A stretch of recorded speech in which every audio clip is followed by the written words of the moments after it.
Howdy. Howdy. Welcome to another edition of Under the Hat. I'm Bellboy. And I'm Sydney. And today is, well, a review of, it's a special request for a start, from Velvet Sky. Velvet Sky, this one's for you. So it's an Under Your Hat special to Velvet Sky out there. Yeah. We're going to be talking about the current statuses of the rosters. So you've got Raw roster, SmackDown roster, ECW roster. We're going to be comparing them and seeing what the good points are, the bad points are, and just how we think the WWE are playing the rosters up against each other at the moment. Yeah. It's quite a good topic actually to talk about, because it's what we see every week. One of the points that we were asked about was that Raw's always been the most dominant and really the one that they kind of push in the limelight all the time. Yeah, they push it forward. SmackDown maybe a bit too repetitive and ECW non-existent. Well, in my eyes, I definitely see a point with ECW being non-existent. That is definitely a sort of, as we've said in previous viewings, glorified heat, I believe. Hasn't really got anything. It's not really a competitor for SmackDown and Raw. I mean, SmackDown and Raw recently, since the draft's been done, I think about even. You know, especially because JR's on SmackDown now. It's kind of taken the heat off Raw slightly.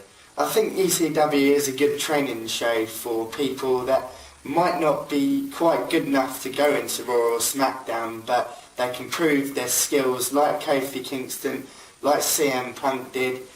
And also, I think it's got a lot better with Matt Hardy being the champion there. It is up and coming, but ECW, I do believe they should still have it, but I don't think they should put it anywhere in the same league as Raw and SmackDown. I don't think they do at the moment. That's probably why they don't have any sort of ECW events. They just include them in the Raw and the SmackDown events. Yeah, it's true. I mean, even on the SmackDown versus Raw, like the game, they include ECW and stuff.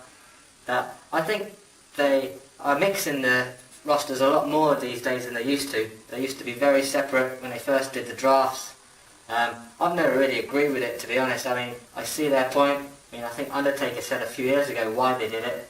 To rest up the old superstars so they don't burn them out, bring up the new stars. Kind of see their point from a business point of view. Yeah.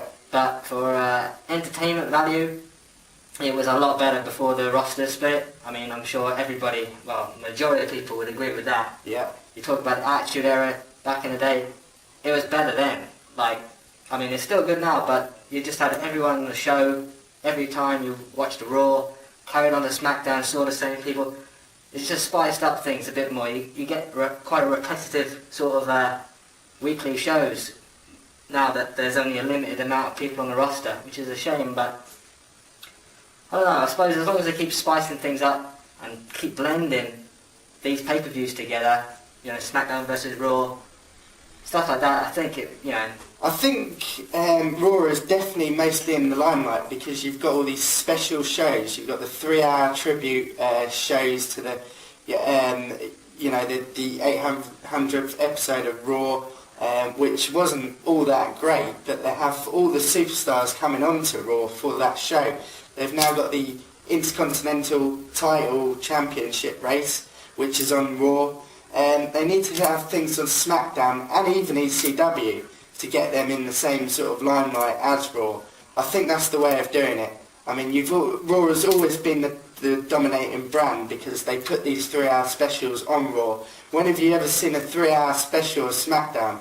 That's all I've got to say. You know, they can't expect it to compete when they don't give it the right airtime, and they don't let all the Raw superstars ever go onto an episode of SmackDown. Yeah.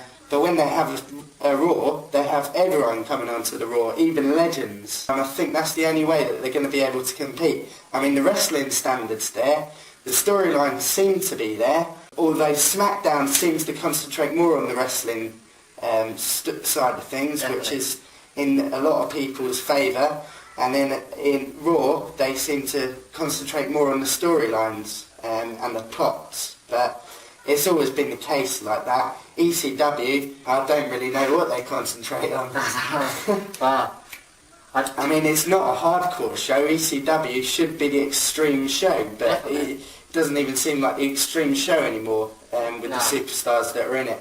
So, yeah, it is just a glorified heat, in my opinion, too. Yeah, I think that a lot of old-time hardcore ECW fans back in the day probably really don't like that show because it's kind of a bit of a, disgrace compared to what ECW used to be. And I think, yeah, you're right with Raw being a little bit favoritised by the WWE, probably because it's a flagship show, very successful show, longest running in America, that's probably why. But I think maybe next year SmackDown might get a little bit higher because it's SmackDown 10th anniversary, I believe, next year in 2009, so, maybe that's their time to shine. So it's going to be interesting, but I reckon, hopefully, we see a little bit more involved with the rosters in the up-and-coming weeks and months. Yeah, the draft always gets things going that way. It won't be until after WrestleMania now. You never know, they might even decide to combine the rosters. I doubt it though. Yeah, I think it's here to stay, that roster split. I think it's come too far by now. Yeah, unfortunately, I'd love it to gel into one day, but I don't think it's going to happen. But yeah, I hope you've enjoyed our little review of the rosters. I mean, that's how we feel. Let us know how you feel, as always. Comments, subscriptions, it's all in your hands. And I believe next week we're going to be talking about the Slammies, which is going to be on Raw, funnily enough. Not on SmackDown, on Raw. So that's probably sealed the deal with that one. Yeah, we'll let you know our thoughts on who won the Slammies, and you can tell us if you agreed with the Slammies too. Yeah, Slammies. Glad they're highlighting them a little bit more now. And until next time, what goes on under the hat stays under the hat.